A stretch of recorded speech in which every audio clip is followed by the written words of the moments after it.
राधे कृष्ण दोस्तों। आज की कहानी का नाम है गांठ। मैं उस घर में नहीं जाऊंगी। आपको जाना है तो आप चले जाओ।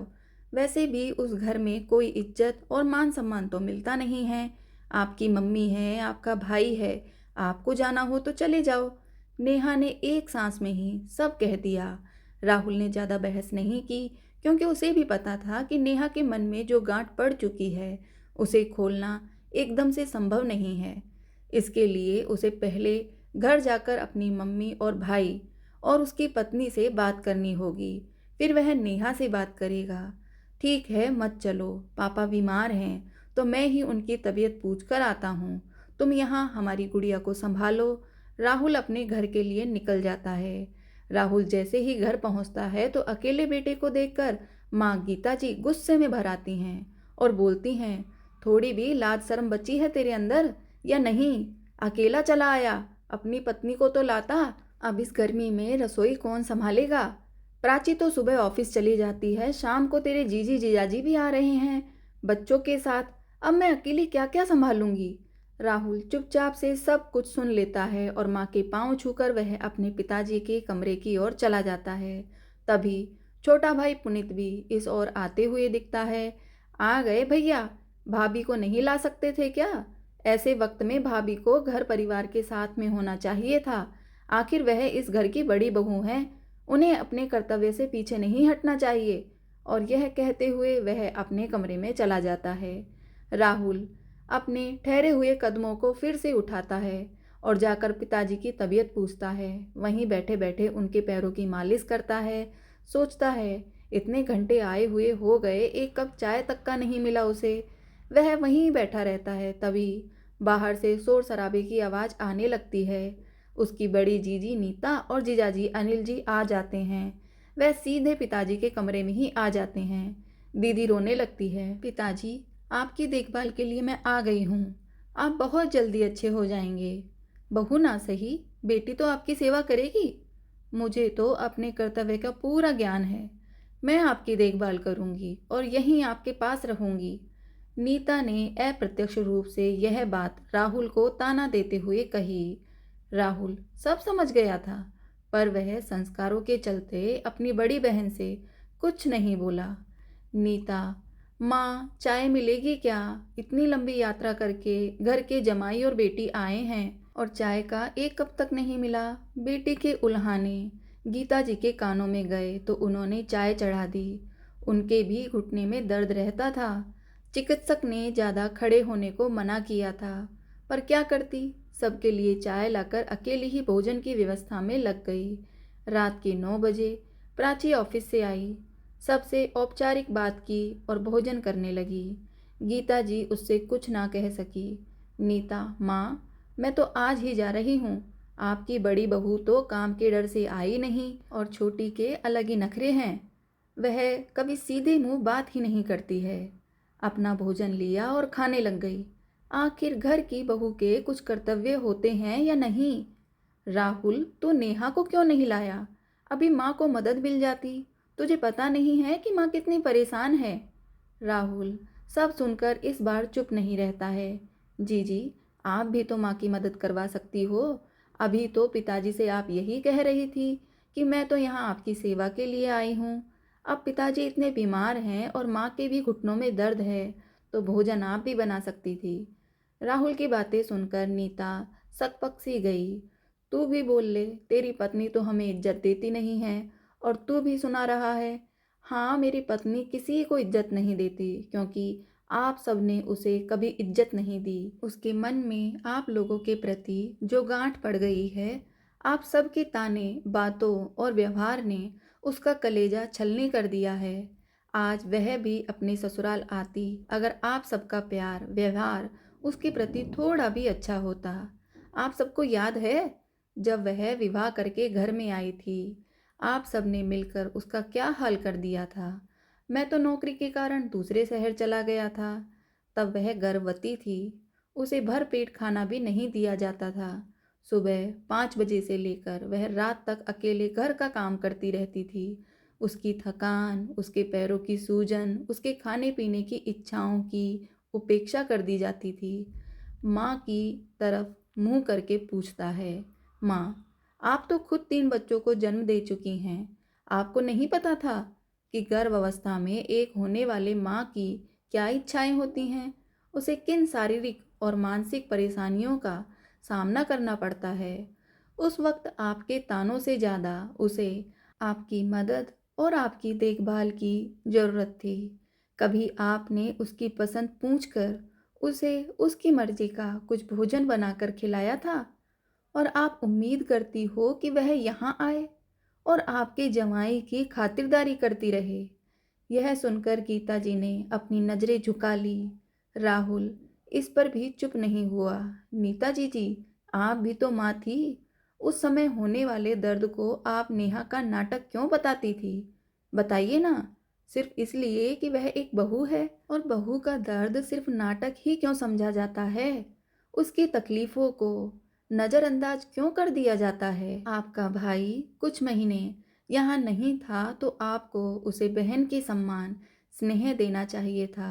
और मेरा यह छोटा भाई, इसने तो मेरी पत्नी को नौकरानी ही समझ लिया था। गर्भावस्था में उसे बोलता है कि बाहर खड़ी कार साफ कर दो। जब नेहा ने मना कर दिया तो कहता है, आप रोटी तो भरपेट खा लेते हो, कार साफ करने की ताकत नहीं है। गर्भावस्था के 8वें महीने में यह शब्द तीर की तरह चुभकर उसके मन में गांठ बन गए हैं। पुनित, ऐसे वक्त में देवर भाभी की ताकत बनते हैं, उसके भाई की भूमिका निभाते हैं, और तूने अपनी भाभी को परेशान किया। तुझे घर की बड़ी बहू के क्या कर्तव्य हैं, यह तो बहुत अच्छे से याद है, पर भाभी के प्रति तेरे क्या कर्तव्य हैं, यह याद नहीं है? यह सुनकर पुनित ने भी अपनी आंखें झुका ली। राहुल फिर भाई की पत्नी प्राची से कहता है, प्राची, देवरानी तो जेठानी की सबसे अच्छी सहेली होती है ना। उस वक्त तुमने भी अपनी भाभी का मन दुखाने में कोई कसर नहीं छोड़ी। जब मैं यहाँ नहीं था तो तुम्हें अपनी भाभी का ख्याल रखना चाहिए था, पर तुम हमेशा से इस गुरूर में रहती थी कि तुम बहुत अच्छा कमाती हो, और तुमने भी उसकी तकलीफ़ों को अनदेखा कर दिया। कभी किसी काम में सहयोग नहीं किया। मैं सबसे यही कहना चाहता हूँ कि परिवार का तात्पर्य यही होता है कि वह अच्छे और बुरे समय में एक दूसरे के साथ रहे। मैं नौकरी करने बाहर गया था, मुझे वहाँ पूरी व्यवस्था करने में कुछ महीने लग गए। तब तक भी आपने मेरी पत्नी का ध्यान नहीं रखा, और आशा करते हो कि वह आप सबकी सेवा करे। आप सब यह तो चाहते हैं कि नेहा इधर आए, घर का काम करे, हम सबकी सेवा करे, अपना कर्तव्य निभाए। लेकिन आप सबने अपने कर्तव्य कब निभाए? घर की बहू तो हमेशा अपना कर्तव्य निभाती है, लेकिन ससुराल वालों को तो अपना कर्तव्य निभाने का अवसर कम ही मिलता है। एक बहू जब गर्भावस्था में होती है तब उसे सबसे ज़्यादा प्यार और देखभाल की आवश्यकता होती है। यही समय होता है, इस समय की गई देखभाल को और इस समय किए गए निरादर को वह आजीवन नहीं भूलती है। अगर आप सब सेवा करवाने के अधिकारी हो तो देखभाल करने के लिए भी आगे आना चाहिए। वह घर की बहू है तो इसका मतलब यह नहीं कि वह सब कुछ सहेगी और कुछ ना कहेगी। नेहा अभी इसलिए नहीं आई क्योंकि उसके मन में कुछ बातें हैं जो चुभती हैं, जो उसे यहाँ आने से रोकती हैं। ससुराल में प्यार और सम्मान मिले तो बहू भी बेटी बन जाती है। अगर प्यार और सम्मान नहीं मिले तो बहू घर की बहू भी नहीं रहती है। अगले महीने गुड़िया का प्रथम जन्म दिवस है। उस अवसर पर आप सब आइएगा। आपस में बैठकर मन में पड़ी गांठें खोल लीजिएगा। कोई भी रिश्ता तभी फलता फूलता है जब उसमें कोई गांठ ना हो, वरना तो वह मात्र एक औपचारिकता बनकर रह जाता है। राहुल की बातें सुनकर सबको बुरा तो लगा, लेकिन फिर उन्होंने सोचा कि राहुल कुछ गलत नहीं कह रहा है। नेहा ससुराल वालों से कटी कटी सी रहती है, आती है तो ज़्यादा बात करना पसंद नहीं करती, और ना ही लंबे समय तक वह रुकती है। राहुल अपनी ओर से नेहा के मन की बातें कहकर चला गया। उसे पूरा विश्वास था कि उसके परिवार वाले इस बारे में सोचेंगे और गुड़िया के जन्मदिन के शुभ अवसर तक पिताजी भी ठीक हो जाएंगे। और नेहा के मन में जो गांठें पड़ गई हैं वह भी खुल जाएंगी, पूरा परिवार एक हो जाएगा। राहुल इसी उम्मीद में अपने घर वापस लौट जाता है। अब वह अपनी गुड़िया के जन्मदिन का इंतजार करता है। जैसे ही तारीख नज़दीक आती है वह तैयारी शुरू कर देता है। उसे पूरा विश्वास था कि उसके परिवार वाले उसकी बात को समझ गए होंगे और वह जरूर आएंगे। गुड़िया के जन्म दिवस के एक दिन पहले ही उसके दादी दादा चाचू चाची सभी पहुंच गए और जैसे ही उसकी दादी अंदर आई तो नेहा ने भी उनका बहुत अच्छे से स्वागत किया। गीता जी ने भी नेहा को गले से लगा लिया।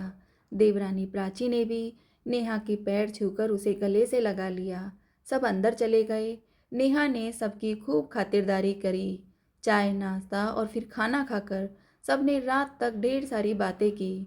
खूब हंसी मजाक किया। ऐसा लग रहा था कि उनके बीच में कभी कोई मनमुटाव था ही नहीं। नेहा को लग रहा था पता नहीं उसकी ननद नीता आएगी या नहीं। पर जन्मदिन वाले दिन नीता भी अपने परिवार के साथ वहां पहुंच गई। नेहा ने अपनी ननद और जीजाजी और बच्चों का भी खूब आदर सत्कार किया और जैसे ही शाम हुई जन्मदिन की तैयारियां जोर शोर से शुरू हो गई। जन्मदिन बहुत धूमधाम से मनाया गया। उसके बाद सब ने खाना खाया और रात को ढेर सारी बातें करी।